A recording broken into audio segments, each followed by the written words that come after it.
નમસ્કાર ગુજરાત। આજના મુખ્ય સમાચારની અંદર વરસાદે જન્માષ્ટમીના મેળાઓમાં પાણી ફેરવ્યું। ગુજરાતમાં એક સાથે 3 સિસ્ટમ સક્રિય। 31 તારીખ પહેલા કરી લેજો આ કામ, જેમાં રાશન કાર્ડ, આધાર કાર્ડ, ગેસ સિલિન્ડર, ડ્રાઇવિંગ લાયસન્સમાં નવા નિયમો લાગુ। પીએમ મોદીની મહિલાઓને મોટી ભેટ, મહિલાઓને મળશે 15,000 રૂપિયાની સહાય, સાથે ખેડૂતોને નેનો યુરિયા ખરીદવા માટે 7500 રૂપિયા સહાય। તો પાક વીમાને લઈને મહત્વપૂર્ણ સમાચાર। ગયા મહિને પડેલા ભારે વરસાદ પગલે ગુજરાત સરકારની ખેડૂતોને સહાય, વીઘા દીઠ 22,000 રૂપિયા સહાય ચૂકવાશે। ખેડૂતોના ખાતામાં ક્યારે જમા થશે 2,000 રૂપિયાનો 18મો હપ્તો? સાથે શું ગુજરાતમાં પણ મફત વીજળી મળશે? દેવા માફી અંગે ફેસલો અને આજના સૌથી મોટા ખેડૂત સમાચાર જાણીશું આજના આ વિડીયોની અંદર। મિત્રો, દરેક સમાચાર, દરેક માહિતી જણાવવું એ પહેલા ગુજરાતના જે પણ મિત્રો ચેનલ પર જો પહેલી વાર આવ્યા હોય તો મિત્રો ખાસ કરીને વિડીયોને એક લાઈક કરી ચેનલને સબસ્ક્રાઇબ કરવાનું ભૂલતા નહીં અને આજનો આ વિડીયો છે જેને અંત સુધી જોતા રહેજો। મિત્રો, અત્યારના તાજા સમાચાર ઉપર નજર કરીએ તો ગુજરાતમાં એક સાથે 3 વરસાદી સિસ્ટમ સક્રિય થઈ છે। ગુજરાતમાં એક સાથે 3 સિસ્ટમ સક્રિય થતાં વરસાદની તીવ્રતા વધી છે। હવામાન વિભાગ દ્વારા આજે ગુજરાતમાં 4 જિલ્લાઓમાં વરસાદનું ઓરેન્જ એલર્ટ આપવામાં આવ્યું હતું। દક્ષિણ ગુજરાતમાં પણ 3 જિલ્લાઓમાં ભારેથી અતિભારે વરસાદની આગાહી છે। સૌરાષ્ટ્રમાં ભાવનગરમાં ભારેથી અતિભારે વરસાદ માટે રેડ એલર્ટ પણ છે। તો ઉત્તર અને મધ્ય ગુજરાતના મોટાભાગના જિલ્લાઓમાં ઓરેન્જ એલર્ટ છે। રાજ્યના 21 જિલ્લાઓમાં વરસાદનું ઓરેન્જ એલર્ટ જારી કરવામાં આવ્યું છે। રાજ્યમાં આગામી 4 દિવસ સુધી ભારેથી અતિભારે વરસાદની આગાહી રહેલી છે। ગુજરાતમાં આગામી 4 દિવસ માટે વરસાદની આગાહી હવામાન વિભાગે જાહેર કરી છે, જેમાં આજે ભરૂચ, સુરતમાં રાત્રિ દરમિયાન ભારેથી અતિભારે વરસાદની આગાહી રહેલી છે। તો આજે અમરેલી અને ભાવનગરમાં પણ રાત્રિ દરમિયાન ધોધમાર વરસાદની આગાહી વ્યક્ત કરવામાં આવી છે। મિત્રો, ત્યાર પછીના સમાચાર ઉપર નજર કરીએ તો પાક વીમાને લઈને આવ્યા છે મોટા સમાચાર।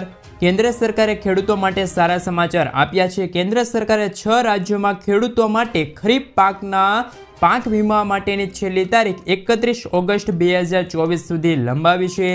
તેમના પાકનો વીમો ઉતારીને ખેડૂતોને પૂર, દુષ્કાળના કારણે તેમના પાકને થયેલા નુકસાન, આર્થિક નુકસાનની ભરપાઈ કરી શકે તે માટે કેન્દ્ર સરકારે ત્રિપુરા અને આસામ સહિત 6 રાજ્યો માટે પીએમ પાક વીમા યોજના માટે અરજી કરવાની છેલ્લી તારીખ લંબાવી છે।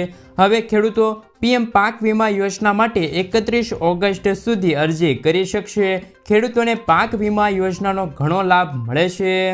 આ યોજના હેઠળ ખેડૂતો ઓછા પ્રીમિયમ ચૂકવીને તેમના પાક વીમો છે મેળવી શકે છે।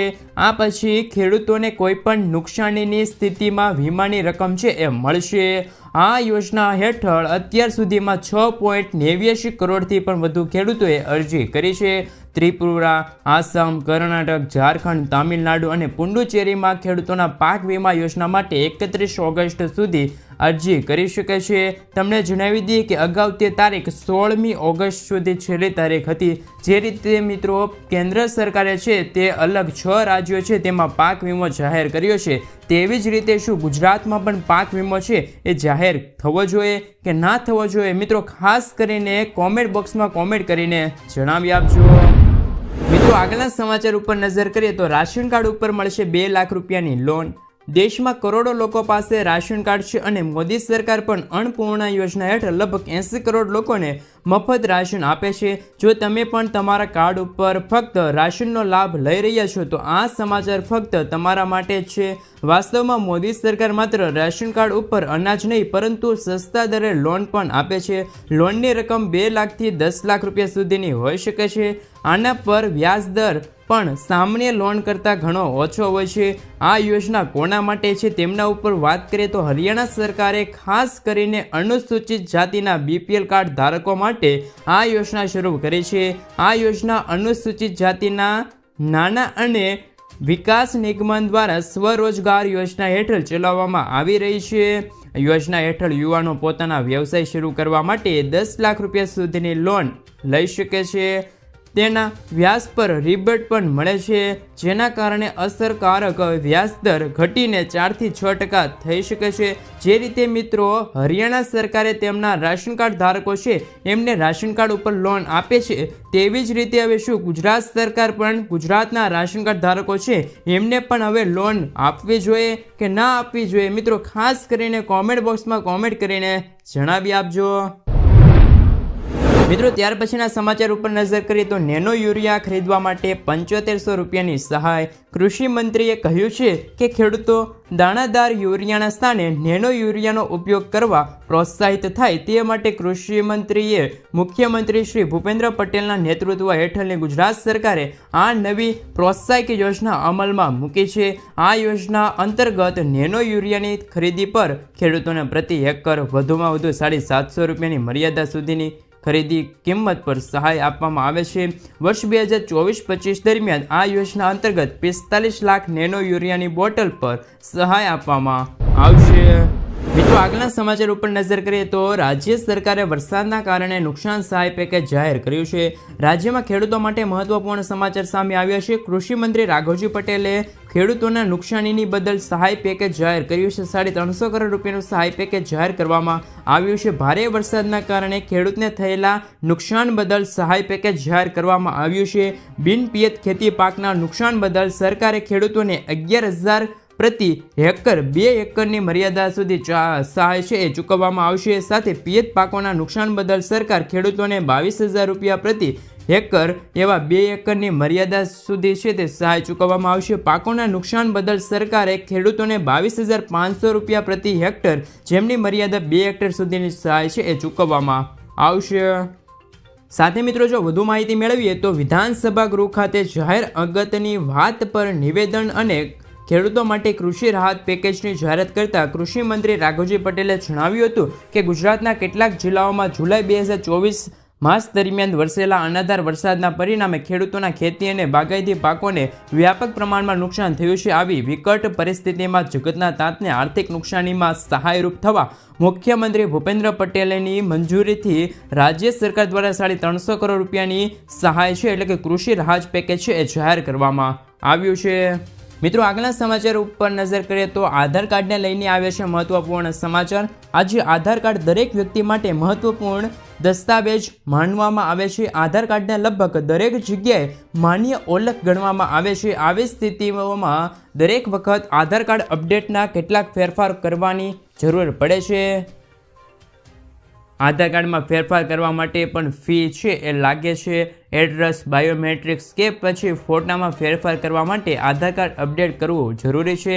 આવી સ્થિતિમાં સરકાર લાંબા સમયથી કહી રહી છે કે જેમનું પણ આધાર કાર્ડ 10 વર્ષ જૂનું છે તે તાત્કાલિક અપડેટ કરાવી લેજો। હવે જો તમે 14 સપ્ટેમ્બર 2024 પહેલાં આધાર કાર્ડને ઓનલાઈન અપડેટ કરો છો તો તમારા માટે આ કોઈ પણ પ્રકારની ફી ચૂકવવામાં આવશે નહીં। અને જો મિત્રો તમે 14 તારીખ પછી જો આધાર કાર્ડમાં અપડેટ કરવા જશો તો તમારે તેમના પૈસા છે એ ચૂકવવા પડશે। એટલે કે વહેલી તકે તમે આધાર કાર્ડને છે તે અપડેટ કરાવી લેજો। મિત્રો ત્યાર પછીના સમાચાર ઉપર નજર કરીએ તો KYC માટેની છેલ્લી તારીખ 31 ઓક્ટોબર નક્કી કરવામાં આવી છે। National highway authority of India દ્વારા પહેલાં પણ એક નવું અપડેટ જાહેર કર્યું હતું અને આ નિયમ હેઠળ જો કોઈ ફાસ્ટેગ યુઝર તેમના અકાઉન્ટમાં 5 વર્ષ કે તેથી વધુ સમયથી છે તો તેમને તેમનું અકાઉન્ટ બદલવું પડશે। આ ઉપરાંત જો કોઈ ફાસ્ટેગ યુઝર પોતાના એકાઉન્ટમાં 3 વર્ષ પૂરા કરી લે છે તો પણ તેમને ફરીથી KYC કરવું પડશે। જો આમ નહીં કરે તો યુઝરનું અકાઉન્ટ બ્લેક લિસ્ટ કરવામાં આવશે અને સરકારે 31 ઓક્ટોબર સુધી KYC પ્રક્રિયા છે એ લંબાવવામાં આવી છે।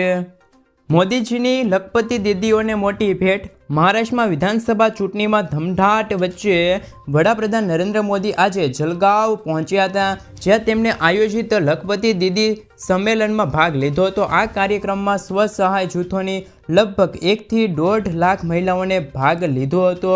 PM મોદીએ આજે જલગાંવમાં લખપતિ દીદી સંમેલન દરમિયાન 11 લાખ લખપતિ દીદીઓને પ્રમાણપત્રો આપ્યા। આ દરમિયાન વડાપ્રધાને કરોડો લખપતિઓ સાથે પણ વાત કરી હતી। મિત્રો આગળના સમાચાર ઉપર નજર કરીએ તો ઓગસ્ટ મહિનામાં રાશન કાર્ડ ધારકો માટે ખુશખબર। જન્માષ્ટમીના તહેવાર નિમિત્તે NFSA રાશન કાર્ડ ધારકોને કુટુંબોને પ્રતિ વ્યક્તિ દીઠ 2 કિલો ઘઉં, 2 કિલો ચોખા, 1 કિલો બાજરી વિનામૂલ્યે તથા અત્યોદય રેશન કાર્ડ ધારકોને કુટુંબના કાર્ડ દીઠ મહત્તમ 15 કિલો ઘઉં, 15 કિલો ચોખા અને 5 કિલો બાજરી કુલ મળીને 35 કિલો વિનામૂલ્યે અનાજ છે આપવામાં આવશે. સાથે વધારાની ખાંડ પણ આપવામાં આવશે. અત્યોદય અને NFS તથા BPL રેશન કાર્ડ ધારકોને કુટુંબોને કાર્ડ દીઠ અને 1 લીટર સિંગતેલ છે તે 100 રૂપિયા મળી રહેશે, જ્યારે 1 કિલો ચણા છે તે 30 રૂપિયા, સાથે તુવેર દાળ છે તે 50 રૂપિયા તથા 1 કિલોગ્રામ મીઠું છે તે માત્ર 1 રૂપિયામાં આપવામાં આવી જશે. મિત્રો, હવે ડ્રાઇવિંગ લાયસન્સ માટે RTOમાં ટેસ્ટ આપવાની જરૂર નથી. દેશભરમાં ડ્રાઇવિંગ લાયસન્સ બનાવવું ખૂબ મુશ્કેલ હોય છે. લોકોનું માનવું છે કે લાંચ આપ્યા કે એજન્ટો વગર બની શકશે નહીં ડ્રાઇવિંગ લાયસન્સ, પરંતુ તેવું કંઈ નથી. હવે સરકારે DL બનાવવાની પ્રક્રિયા ખૂબ સરળ કરી છે. તો લોકોએ ડ્રાઇવિંગ લાયસન્સ બનાવવા માટે RTOમાં ટેસ્ટ પણ આપવાની હોય છે, પરંતુ હવે સરકારે એક એવો નિયમ લાગુ કર્યો છે જેનાથી RTOમાં ટેસ્ટ આપ્યા વગર પણ ડ્રાઇવિંગ લાયસન્સ છે એ બની જશે. તેમના વિશે મિત્રો જો વધુ માહિતી મેળવવામાં આવે તો તમે ક્યાં કરશો અરજી? તો ડ્રાઇવિંગ લાયસન્સ માટે અરજી કરવી એ ખૂબ જ સરળ છે. DL અરજી કરવા માટે તમારે તેમની ઓફિશિયલ વેબસાઇટ એટલે કે parivahan.government.in ની વેબસાઇટ પર જવું પડશે. સાથે તમારે RTOમાં જઈને પણ છે તે લાયસન્સ માટે અરજી કરી શકો છો. તો અલગ અલગ DL માટે RTOમાં અલગ અલગ ફી પણ લાગે છે. તમારી જાણકારી પ્રમાણે જણાવી દઈએ કે લર્નિંગ લાયસન્સ માટે 150 રૂપિયા ફી છે તે લાગશે, જ્યારે ડ્રાઇવિંગ લાયસન્સ જારી કરવા માટે 200 રૂપિયા તમારે ભરવા પડશે. મિત્રો, ત્યાર પછીના સમાચાર ઉપર નજર કરીએ તો ધોધમાર વરસાદે રાજકોટમાં લોકમેળો ધોઈ નાખ્યો. રાજકોટમાં વરસેલા ભારે વરસાદે રેસક્રોસ મેદાનમાં લગાવવામાં આવેલ લોકમેળા ધોઈ નાખ્યા છે. હાલ મેળામાં ઠેર ઠેર પાણીના ખાબોચિયા ભરાયા છે. આ ઉપરાંત મોટી રાઇડ્સ પણ હજુ ચાલુ ન થતાં વેપારીઓમાં ભારે નારાજગી જોવા મળી રહી છે. રાઇડ્સ વિનાના મેળાઓમાં વરસાદને લીધે ધંધો ઠપ થઈ જતા વરસાદ વિરામ લે અને મેળામાં દિવસો વધારવામાં આવે તેવી માંગ અત્યારે કરવામાં આવી રહી છે. મિત્રો, આગળના સમાચાર ઉપર નજર કરી લઈએ તો શું છે KCC લોન યોજના અને કયા ખેડૂતોને લાભ મળશે આ યોજના અંતર્ગત? ખેડૂતોને ખેતી માટે હંમેશા પૈસાની જરૂર પડે છે. પાકોનું વાવેતર, ખાતર, પાણી આપવા અને તેમની કાળજી લેવા માટે ખેડૂતને બમણા વ્યાજથી પૈસાની વ્યવસ્થા કરવી પડે છે. ઘણી વખત ખેડૂતો શાહુકારો અને બેંકો પાસેથી ઓછા વ્યાજે લોન લે છે. આવી સ્થિતિઓમાં ખેડૂતો પાકના અભાવ અથવા તો ખરાબ ઉપજના કારણે દેવાદાર બની જાય છે. સરકારે ખેડૂતોને લાભ આપવા માટે કિસાન ક્રેડિટ કાર્ડ યોજના શરૂ કરી છે. કેન્દ્ર સરકારની આ યોજના હેઠળ ખેડૂતોને તેમની જમીન ગીરવે મૂકીને ખૂબ ઓછા વ્યાજદરે ખેતી માટે લોન લઈ શકે છે. સરકાર દ્વારા ખેડૂતો માટે લાવવામાં આવેલી આ યોજનાના કિસાન ક્રેડિટ કાર્ડ અથવા તો ગ્રીન કાર્ડ કહેવામાં આવે છે. આ યોજના 1998માં ભારત સરકાર દ્વારા ભારતીય રિઝર્વ બેંક અને નાબાર્ડના સહયોગથી શરૂ કરવામાં આવી હતી. આ યોજના હેઠળ ખેડૂતોને તેમની નજીકના બેંકમાં જઈને તેમની જમીનના દસ્તાવેજો સબમિટ કરીને લોન લેવાની સમસ્યા કાગળની ઔપચારિકતા પૂરી કરીને લોન લઈ શકે છે. સાથે કિસાન ક્રેડિટ કાર્ડ યોજના હેઠળ સરકાર ખેડૂતોને માત્ર 4% વ્યાજદરે 3 લાખ રૂપિયા સુધીની લોન આપે છે. મિત્રો, આગળના સમાચાર ઉપર નજર કરીએ તો કરોડો ખેડૂતો માટે ખુશખબર. જાણો ક્યારે આવશે PM કિસાન યોજના અંતર્ગત 18મો હપ્તો. ભારતની 50%થી વધુ વસ્તી ખેતી પર નિર્ભર છે. ખેડૂતોને પ્રોત્સાહિત કરવા માટે આર્થિક લાભ આપવા માટે સરકાર દ્વારા અનેક પ્રકારની યોજનાઓ ચલાવવામાં આવી રહી છે. ત્યારે વર્ષ 2018માં ભારત સરકાર દ્વારા ખેડૂતો માટે પ્રધાનમંત્રી કિસાન સન્માન નિધિ યોજના શરૂ કરી હતી. આ યોજના દ્વારા ખેડૂતોના ખાતામાં 2000 રૂપિયાના 3 હપ્તા છે એ જમા કરવામાં આવે છે, એટલે કે વર્ષમાં કુલ 6000 રૂપિયાની સહાય ખેડૂતોને મળે છે. ત્યારે ચાલો જાણીએ આપણે મિત્રો ખેડૂતોના ખાતામાં ક્યારે જમા થશે 18મો હપ્તો. ઓક્ટોબરમાં આવશે 18મો હપ્તો. ભારત સરકારની કિસાન સન્માન નિધિ યોજના હેઠળ વાર્ષિક 6000 રૂપિયા આપે છે અને આ નાના ખેડૂતોને 2000 રૂપિયાના 3 હપ્તામાં આપવામાં આવે છે. ખેડૂતોને 4 મહિનાના અંતરે એક હપ્તો આપવામાં આવે છે. પ્રાપ્ત વિગતો મુજબ કિસાન સન્માન નિધિ યોજના આગામી હપ્તો ઓક્ટોબર મહિનામાં જમા થઈ જશે. ફ્રી સિલાઈ મશીન અને 500 રૂપિયાની સહાય. ફ્રી સિલાઈ મશીન માટે 15000 રૂપિયા સુધીની રકમ સરકાર દ્વારા આપવામાં આવે છે. વાસ્તવમાં ભારત સરકાર એવી કોઈ સ્કીમ ચલાવી રહી નથી જેમાં મહિલાઓને સીધું ફ્રી સિલાઈ મશીન આપવામાં આવે. ભારત સરકારે મહિલાઓને સશક્ત અને આત્મનિર્ભર બનાવવા માટે વિશ્વકર્મા યોજના શરૂ કરી છે, જેમાં મહિલાઓને સિલાઈ મશીન શીખવાડવાનું કામ કરાવવામાં આવે છે અને આ કોર્સ પૂર્ણ કર્યા પછી તેમને 15000 રૂપિયા છે તે સહાય આપવામાં આવે છે. ઘણી બધી મહિલાઓ આ યોજના અંતર્ગત અરજી કરી રહી છે. સાથે મિત્રો જો વધુ માહિતી મેળવવામાં આવે તો પ્રધાનમંત્રી વિશ્વકર્મા યોજનાનો લાભ લેવા માટે સૌપ્રથમ તમારે નજીકના CSC કેન્દ્ર પર જવું પડશે અને ત્યારે તમારે આ યોજના માટે પોતાનું રજિસ્ટ્રેશન કરવું પડશે. આ માટે તમારે આધાર કાર્ડની જરૂર પડશે અને એકવાર તમે જો તેમાં અરજી કરો છો પછી તાલીમ પણ શરૂ થઈ જશે. તમને તાલીમ માટે દરરોજના 500 રૂપિયા આપવામાં આવશે. આ સાથે તાલીમ પૂર્ણ કર્યા પછી તમને સિલાઈ મશીન ખરીદવા માટે 15,000 રૂપિયાની સહાય આપવામાં આવશે. CSC કેન્દ્રમાં અરજી કર્યા પછી તમે વિશ્વકર્મા યોજનાની સત્તાવાળી વેબસાઇટ pmvishwakarma.government.in ની વેબસાઇટ પર જઈને તમારું સ્ટેટસ છે એ ચકાસી શકો છો. મિત્રો, વાહન ચાલકો થઈ જાય સાવધાન. વીમા વગરના વાહન ચાલકો હવે પકડાશે તો થશે જેલ. રસ્તા પર થતા અકસ્માતના જોખમને રોકવા કેન્દ્ર સરકારે મોટી એક્શન લીધી છે. હવે ગાડીઓમાં થર્ડ પાર્ટી વીમો હોવો જરૂરી કહી દીધું છે. મોટર વ્હીકલ એક્ટ 199ની ધારા 146 અંતર્ગત ભારતીય રસ્તા પર ચાલતી તમામ ગાડીઓમાં ફરજિયાતપણે થર્ડ પાર્ટી વીમો લેવો જોઈએ. આવા લોકોને કાનૂનના ઉલ્લંઘનની સાથે દંડની સાથે સાથે જેલ જવાનો પણ વારો આવી શકે છે. સાથે મિત્રો, નવા નિયમો અનુસાર પહેલી વાર અપરાધ થવા પર 3 મહિનાની જેલ, 2,000 રૂપિયાનો દંડ, જ્યારે બીજી વાર ભૂલ થવા પર 3 મહિનાની જેલ અને 4,000 રૂપિયાનો દંડ થઈ શકે છે. જો તમારી ગાડીનો ઇન્સ્યોરન્સ પણ ખતમ થઈ ચૂક્યો છે તો તમે તાત્કાલિક પોલિસી રિન્યુ કરાવી લેજો, નહીંતર આ ભૂલ તમને ભારે પડી શકે છે. શું ગુજરાતમાં પણ હવે મળશે મફત વીજળી? ભારતમાં 5 રાજ્યોમાં મળે છે મફત વીજળી, જેમાં દિલ્હીમાં 200 યુનિટ મફત વીજળી આપવામાં આવે છે, જ્યારે ઝારખંડમાં 150